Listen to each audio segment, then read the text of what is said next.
¿Te imaginas un hilo tan fino que no puedas verlo, pero tan fuerte que sea capaz de cortar un barco en rodajas? Parece ciencia ficción, ¿verdad? Pues es porque lo es ciencia ficción. Es lo que ocurre en la serie del problema de los tres cuerpos. En esta serie, una investigadora ha inventado unas nanofibras que son invisibles al ojo humano, pero que son capaces de cortar cualquier cosa, desde un diamante hasta un barco petrolero. Pero, ¿qué hay de verdad en todo esto? ¿Es posible fabricar hilos que sean invisibles para el ojo humano, pero capaces de cortar cualquier cosa? Voy a aprovechar el tema que se plantea en esta serie para contaros qué son las nanofibras, cómo se fabrican en el mundo real, qué aplicaciones tienen a día de hoy y si realmente se pueden utilizar para cortar cosas. ¿Estáis listos? ¡Vamos allá! Las nanofibras son hilos, tubos o columnas cuyo diámetro se encuentra en la nanoescala, entre los 1 y los 100 nanómetros, aunque siendo generosos podríamos considerarlo hasta los 500 nanómetros. Para que os hagáis una idea, un pelo humano tiene unas 60 micras de grosor, así que un nanohilo sería entre 1000 y 100.000 veces más fino que un pelo.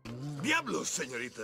Estos nanohilos, como os podéis imaginar, son invisibles al ojo humano. El ojo distingue como mucho una décima de milímetro. Pero no es una cuestión de que veamos mejor o peor, sino que es una cuestión física también. Para que podamos ver un objeto de manera nítida, es necesario que ese objeto sea del mismo tamaño o mayor que la longitud de onda con la que se ilumina. La luz que pueden percibir nuestros ojos tiene una longitud de onda entre los 400 y los 700 nanómetros. De manera que cualquier objeto inferior a 200 nanómetros no puede verse de manera nítida, incluso con un microscopio óptico. Cuanto menos nítido ves algo, más cuesta distinguir si está ahí o no. Llegados a cierto punto, el objeto se vuelve invisible. Necesitaríamos otro tipo de microscopios. Ahora bien, ¿se pueden hacer hilos que sean tan finos? Esa es una excelente pregunta. Pues la respuesta es que sí. Se pueden fabricar nanohilos de muchos materiales distintos. Existen muchas técnicas que nos permiten fabricar estos nanohilos, controlando el grosor y en algunos casos también la longitud. En este vídeo os voy a enseñar dos de esas técnicas.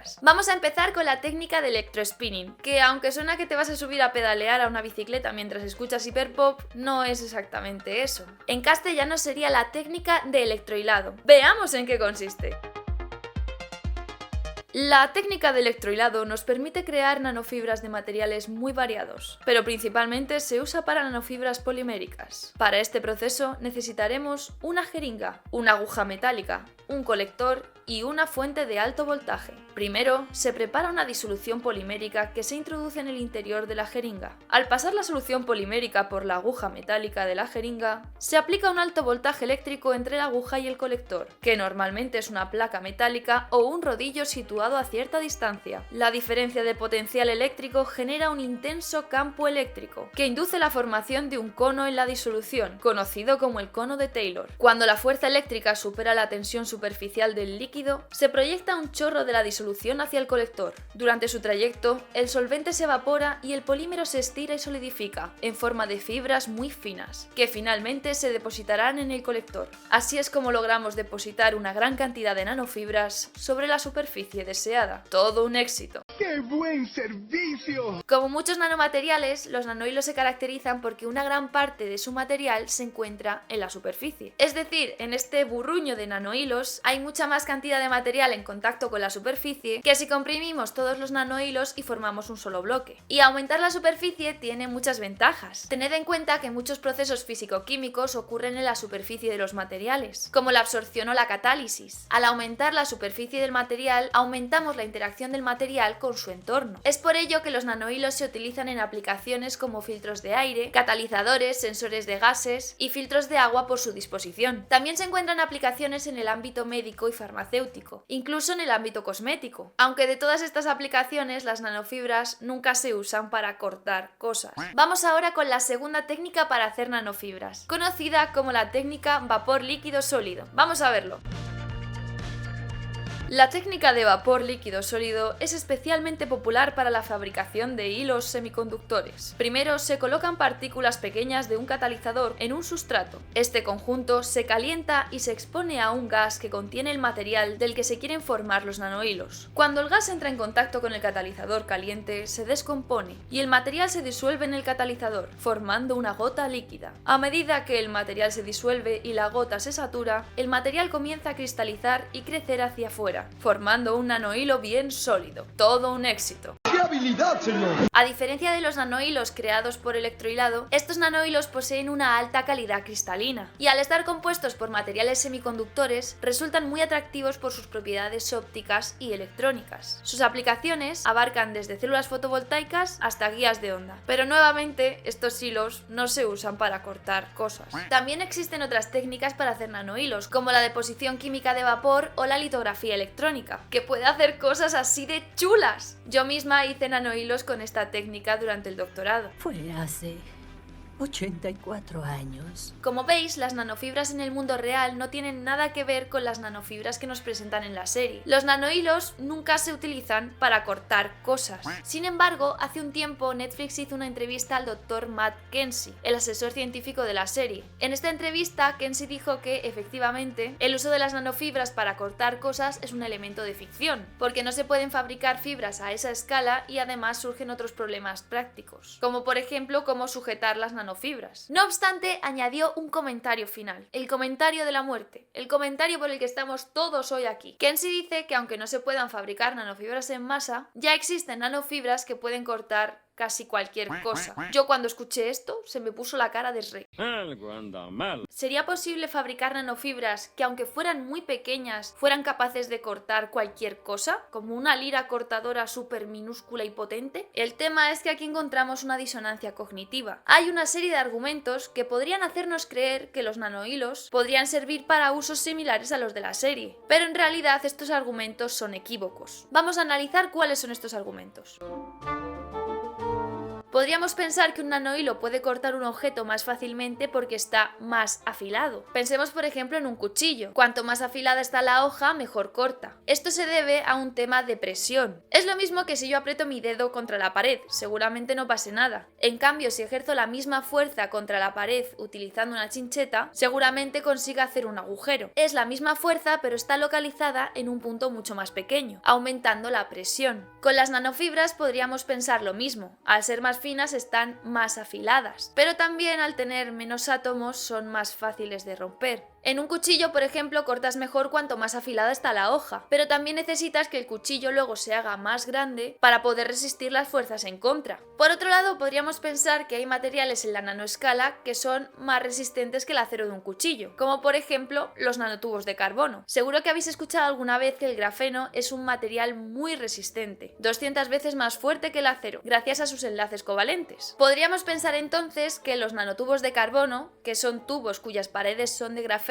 podrían cortar cosas, pero no funciona así. Cuando se dice que el grafeno es 200 veces más fuerte que el acero, realmente se quiere decir que una capa de grafeno es 200 veces más fuerte que el equivalente a una monocapa de acero, sea lo que sea eso. Pero esto no significa que puedas hacer un chaleco antibalas con una sola capa de grafeno. Hay materiales en la nanoescala que son muy resistentes, sí, pero en relación a su tamaño. La decepción. No obstante, tanto el grafeno como los nanotubos de carbono se utilizan para mejorar las propiedades mecánicas de otros materiales, por ejemplo en fibras de vidrio y en chalecos antibalas. Pero una cosa es mejorar la resistencia de los materiales y otra muy distinta que ese material, con una escala nanométrica, pueda cortar cualquier cosa. Esos bastardos me mintieron. Vale, ya hemos visto que los nanohilos en el mundo real no se utilizan para cortar cosas, y además que la idea de que pudieran hacerlo se basa en una serie de premisas que son equívocas. Pero podría ser que, aunque nunca se han utilizado para cortar cosas, analizando sus propiedades mecánicas, viéramos que efectivamente son capaces de hacerlo. Vamos a pensar en esto.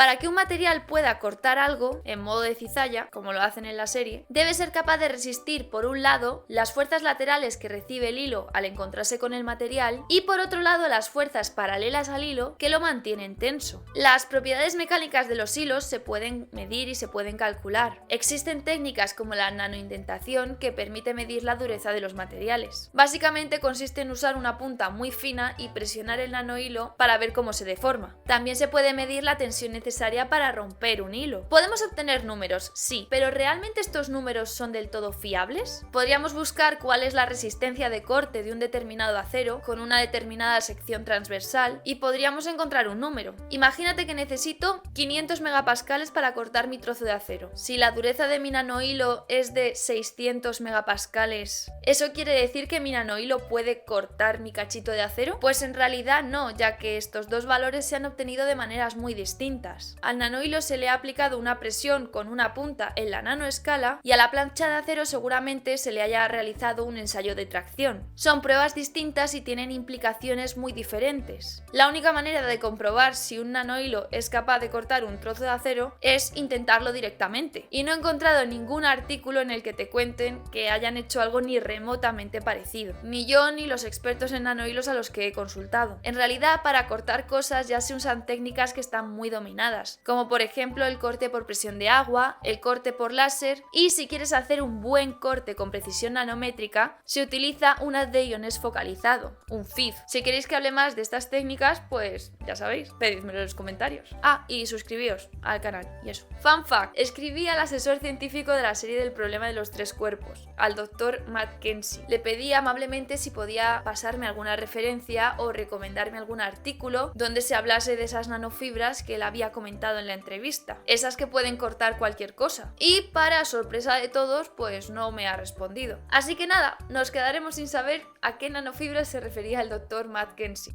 Esto ya no es divertido, es triste. Así que bueno, como conclusión de todo esto, sí, se pueden fabricar nanofibras que son invisibles para el ojo humano. Las nanofibras tienen muchas aplicaciones y pueden ser muy resistentes. Y también se utilizan para mejorar las propiedades mecánicas de otros materiales. Pero no, las nanofibras, hasta donde yo sé, to the best of my knowledge, no pueden cortar casi cualquier cosa. De hecho, no se usan para cortar nada en general. ¡Hala! Ya está, soy el Grinch de la ciencia ficción. Vengo aquí para destruir vuestras ilusiones y fantasías. Pero por el camino hemos aprendido muchas cosas sobre nanohilos y todo lo que son capaces de hacer. Sígueme si quieres saber más sobre nanofísica y que no te la den con queso. Venga, chao. Ah, sí.